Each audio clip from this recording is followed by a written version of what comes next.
અને એ સભાની અંદર જમણી બાજુ જે બધા બેઠા છે એમાં અયોધ્યા પ્રસાદજી, રઘુવીરજી મહારાજ, કેશવ પ્રસાદજી ને એ બધા બેઠા છે. ડાબી બાજુ દાદા ખાચર, સુરા ખાચર એ બધા છે. અને મહારાજની બંને બાજુ જેટલા નંદ સંતો છે એમાં નિષ્કુળાનંદ સ્વામી, નિત્યાનંદ સ્વામી, બ્રહ્માનંદ સ્વામી, ગુણાતીતાનંદ સ્વામી, પ્રેમાનંદ સ્વામી, દેવાનંદ સ્વામી, મહાપુરુષદાસ સ્વામી આ બધા છે. વંથલી આવી ગયું છે. વંથલી આવી ગયું છે. આપણે આ પ્રસાદીનો કુંડ છે ત્યાં દર્શન કરવા જઈએ છીએ. આર્યો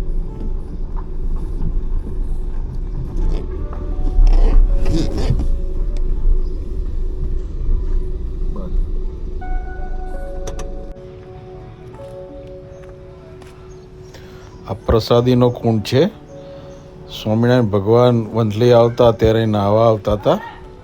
ચલો આપણે દર્શન કરીશું એના.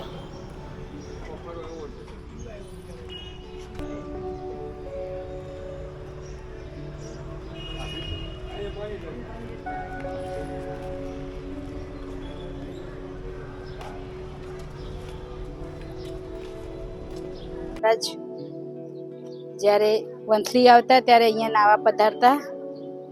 આપણા વંથલીના કલ્યાણભાઈ થઈ ગયા. આપણે એ વંથલી દર્શન કરવા છીએ. આ કુંડ છે સૂરજ કુંડ.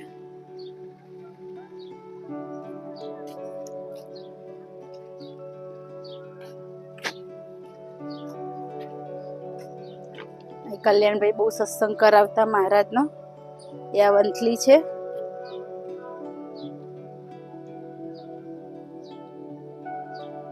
મહારાજને અનેક વાર આ કુંડમાં નાહ્યા છે. અત્યારે તો આ પાણી લીલવાળું છે. હવે તો કોઈ અહીંયા ઉપયોગમાં આવતું નથી, એટલે લીલ છે અંદર.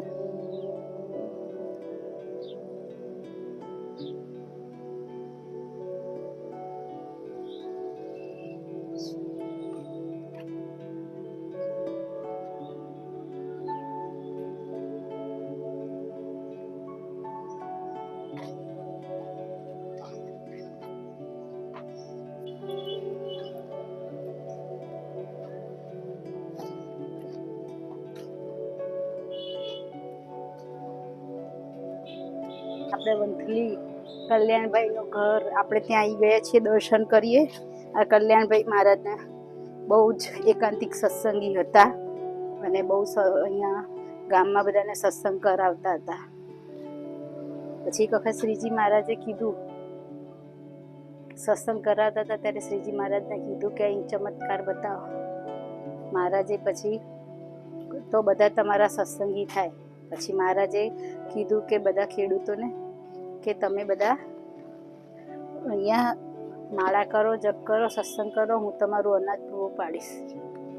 એમ કરી મહારાજે કોઠીમાંથી દાણા કાઢી અને બતાવ્યા કે તમારે જેટલા જોઈએ એટલા લઈ જાઓ અને તમે ભગવાન ભજન કરજો.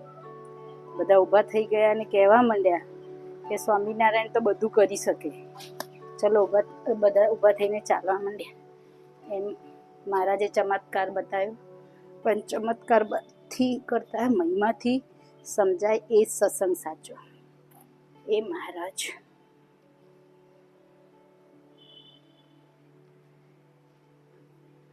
આ પ્રસાદીના હનુમાનજી છે. ગણપતિ હનુમાનજી.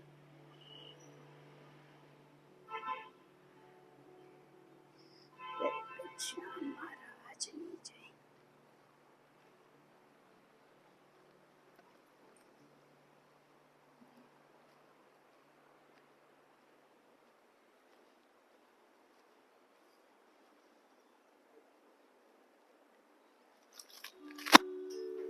ચરણાવીન પ્રસાદીના છે. મહારાજ અહીંયા કલ્યાણ બાપાના ઘરે 1856માં રોજ પધારેલા અને આ થાંભલીમાં ઓટીગણ દઈને બેઠા હતા. આ થાંભલી છે.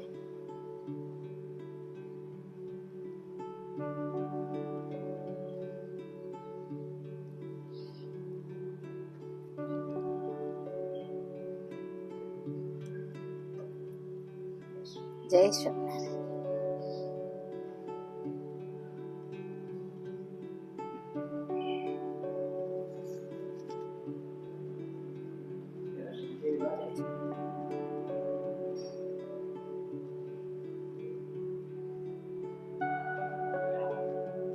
જય સ્વામિનારાયણ.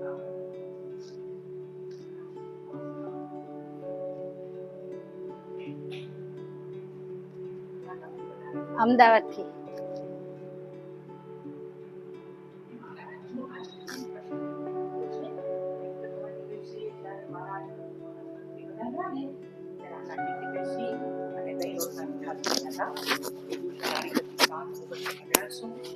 ત્યારે વિક્રમ સંવત 1856 હતું. ચાલુ છે? ઓકે. વર્ણી વિશે મહારાજ જ્યારે પ્રથમ વખત પધાર્યા ત્યારે વંથલી એસટીના બસ સ્ટેન્ડની બાજુમાં આવેલો સૂર્યકુંડ છે. એ સૂર્યકુંડમાં નીલકંઠ વર્ણીએ સ્નાન કર્યું અને સ્નાન કરી અને પછી આ સ્થાન ઉપર પધાર્યા. આ જગ્યા અક્ષરમુક્ત કલ્યાણભાઈ કલોલા, જે પટેલ જ્ઞાતિના હતા, કે જેમણે સમયાંતરે 18 સાધુ કર્યા હતા અને આ એમનું સ્થાન હતું. એટલે નીલકંઠ વર્ણીએ સૂર્યકુંડમાં સ્નાન કર્યું. સૂર્યકુંડનો મહિમા એવો છે કે સતયુગના વખતમાં રાજા બલિએ એ નિર્માણ કરેલો. વંથલીમાં રાજા બલિનું શાસન હતું. વંથલીનું સતયુગમાં પૌરાણિક નામ હતું વામનસ્થલી. વિષ્ણુ ભગવાનના 10 અવતારો પૈકીનો જે 5મો અવતાર થયો એ વામન અવતાર થયો. અને વામનજી ભગવાનનું મંદિર આખા વિશ્વની અંદર માત્ર વંથલીમાં આવેલું છે, બીજે ક્યાંય નથી. એટલે સૂર્યકુંડમાં સ્નાન કરી આ સ્થાન ઉપર પધાર્યા. સામે છેલ્લા બેઠા છે અક્ષરમુક્ત કલ્યાણભાઈ કલોલા, કે જેમણે સમયાંતરે 18 સાધુ કર્યા હતા. આમ સંસારી પણ ત્યાગી જેવું જીવન હતું એમનું. અને એમનું ઘર આ 5 સ્તંભથી બરાબર નીચેના ભાગે હતું. એટલે નીલકંઠ વર્ણીને દહીં રોટલાનો થાળ જમાડ્યો. એટલે આ સ્તંભને 225 વર્ષ થયા છે. એમના દર્શન કરો, પછી આપને સામે લઈ જાઓ, ત્યાંનો મહિમા સમજાવું.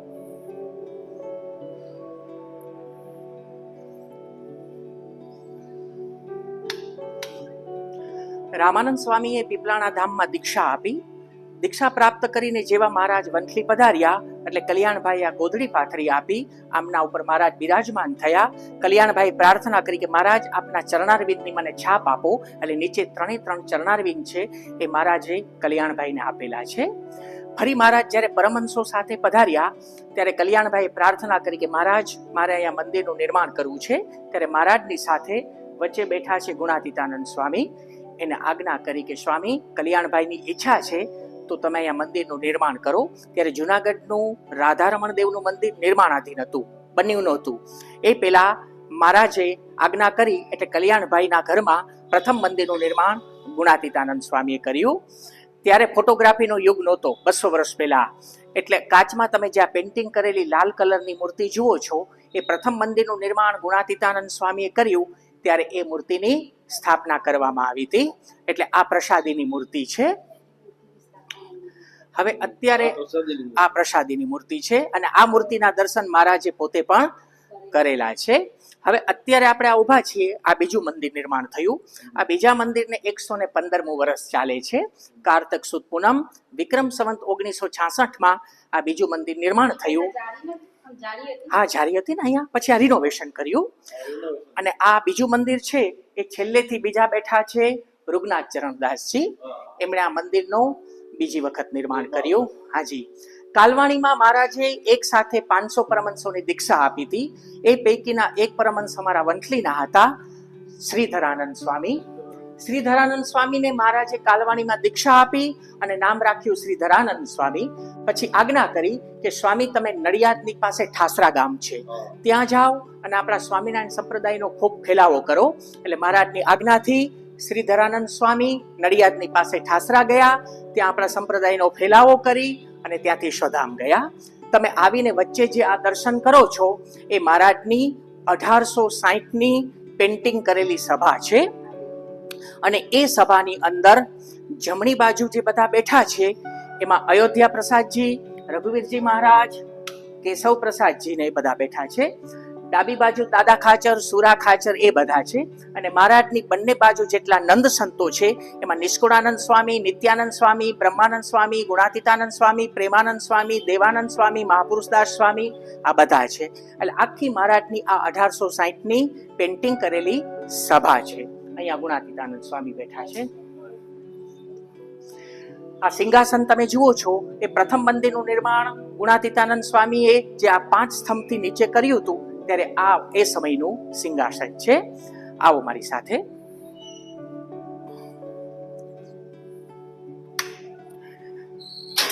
તમે ગણપતિજી અને કષ્ટભંજન દેવના દર્શન કરો છો.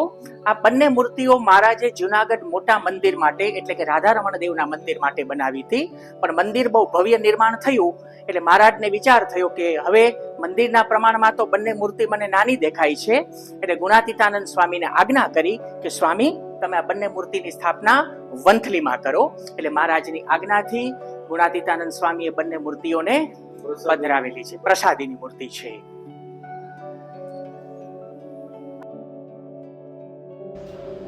જય સ્વામિનારાયણ. આપણે આ ઉપર આવ્યા છીએ. આ જે ખીંતીઓ જય સ્વામી, આપણે ઉપર આવી ગયા છીએ દર્શન કરવા. આ બધી જે નીચે માટી જે પાથરેલી છે એ કલ્યાણભાઈને કોઠી હતી ને એ પ્રસાદીની એ રહી ઉપર એની બધી પાથરી દીધી છે. એ આ જગ્યા છે. અને ઉપર જે ખીંતીઓ છે એ આ જ્યારે સંતો આવતા હતા ત્યારે એમની જોડી આમાં લટકાવતા હતા. આ કલ્યાણભાઈનું ઘર છે અને આ ઉપર એ પ્રસાદીની જગ્યા છે. એ તમને બધાને દર્શન કરાવો. જ્યારે ગુણાતીતાનંદ સ્વામી વંથલીમાં આવતા ત્યારે અહીંયા કલ્યાણભાઈના ઘરે રોકાતા હતા.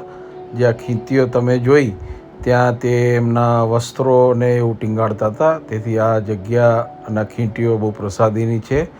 જે કોઠી હતી તે અત્યારે સમયના કારણે થોડી ડેમેજ થઈ ગઈ હતી અને માટી થઈ ગઈ, તો એ માટી પણ અહીંયા પાથરી દીધી છે. તો આ પ્રસાદીની જગ્યા છે. આ વંથલી મંદિરની ઉપર છે.